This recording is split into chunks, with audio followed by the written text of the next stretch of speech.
TNGOs భవన్లో ఘనంగా గణతంత్ర దినోత్సవ వేడుకలు. 77వ భారత గణతంత్ర దినోత్సవాన్ని పురస్కరించుకుని నల్గొండ పట్టణంలోని టీఎన్జిఓస్ భవన్లో గణతంత్ర దినోత్సవ వేడుకలు అత్యంత వైభవంగా నిర్వహించబడ్డాయి.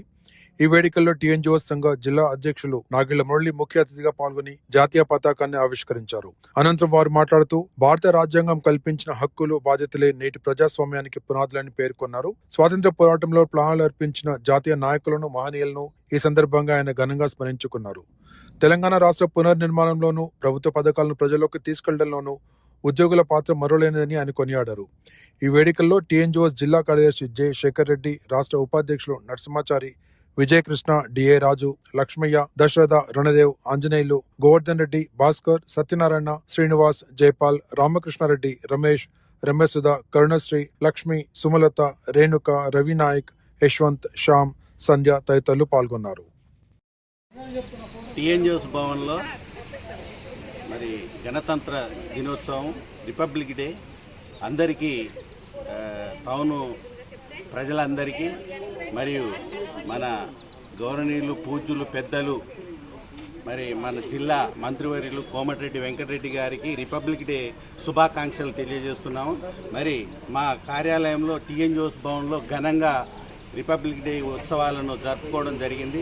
అందులో టౌన్ అధ్యక్షుడు, మరి మా జనరల్ సెక్రటరీ, మరి వైస్ ప్రెసిడెంట్ జైపాల్ భాయ్, మరి అందరూ కూడా పెద్ద ఎత్తున హెచ్డబ్ల్యూఎస్ అసోసియేషన్ వాళ్ళు, మరి మహిళా సోదరిమణులు కూడా పెద్ద ఎత్తున హాజరై జెండా ఎగిరేయడం జరిగింది.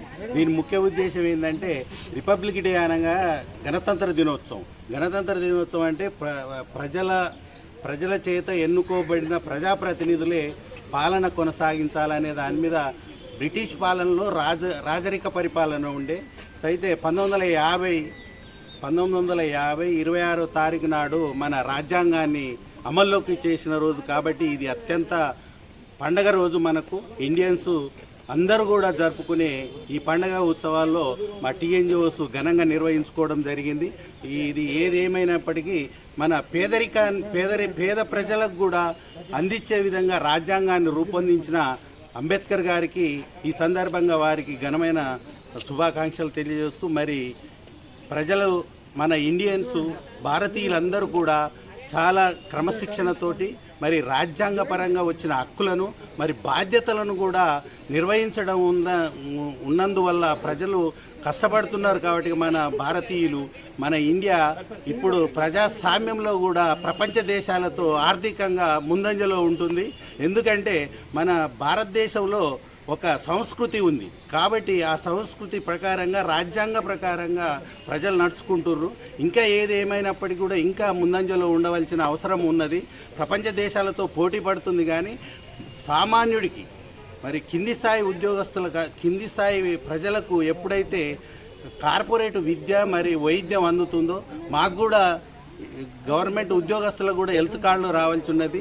తెలంగాణ రాష్ట్ర ముఖ్యమంత్రి గారిని నేను ఒకటే కోరుతున్నా, హెల్త్ కార్డులు మాకు ఇవ్వాలని ఈ సందర్భంగా కోరుకుంటూ, మరి మన జిల్లా మంత్రివర్యులకు కూడా మన నల్లగొండ జిల్లాను కార్పొరేషన్ చేసినందుకు వారికి, మరి ముఖ్యమంత్రి గారికి ఈ సందర్భంగా మా టీఎన్జిఓస్ పక్షాన హృదయపూర్వక కృతజ్ఞత తెలియజేస్తున్నా. కార్పొరేషన్ చేసిన విధంగా మా ఉద్యోగస్తులకు కూడా చాలా బెనిఫిట్స్ ఉంటాయి. హెచ్ఆర్ఏ కానీ, సిసిఏ అలవెన్స్ కానీ, మరి లోన్ల విషయంలో కానీ, హౌసింగ్ లోన్ కానీ, ఇతర అంశాల మీద మాకు చాలా బెనిఫిట్ ఉంటుంది. కాబట్టి మన కోమటిరెడ్డి వెంకటరెడ్డి గారికి, పూజ్యులు పెద్దలకు మా టీఎన్జిఓస్ పక్షాన వారికి హృదయపూర్వక కృతజ్ఞత తెలియజేస్తూ, మరి మరొకసారి మన టౌన్ ప్రజలందరికీ కూడా రిపబ్లిక్ డే ఉత్సవ సందర్భంగా వారికి అందరికీ శుభాకాంక్షలు తెలియజేస్తూ ముగిస్తున్నాను. రిపబ్లిక్ డే వేడుకలు మన టీఎన్జిఓ భవన్లో మన మురళన్న, టీఎన్జిఓ అధ్యక్షుడు, జిల్లా అధ్యక్షుడు మురళన్న ఆధ్వర్యంలో, శేఖరన్న ఆధ్వర్యంలో ఘనంగా ఎంప్లాయీస్ అసోసియేషన్, ఎంప్లాయీస్ ఫోరమ్స్ అధ్యక్షులు, సెక్రటరీలు అందరూ, ఎంప్లాయీస్, మహిళా సోదరులు అందరూ కలిసి ఈ ఉత్సవాల్లో పాల్గొనడం జరిగింది. అందులో మన నల్గొండ టౌన్ మున్సిపాలిటీ కార్పొరేషన్ చేయటం వల్ల ఈ గవర్నమెంట్ రేవంత్ రెడ్డి గారికి, గోవర్ధన్ రెడ్డి గారికి, అందరికీ ఎంప్లాయీస్ తరఫున, నేను టౌన్ తరఫున కృతజ్ఞతలు తెలుపుకుంటూ, మహిళా సోదరులు అందరికీ, ఎంప్లాయీస్, జిల్లా ఎంప్లాయీస్ అందరికీ శుభాకాంక్షలు, రిపబ్లిక్ డే శుభాకాంక్షలు తెలుపుతూ ముగిస్తాను.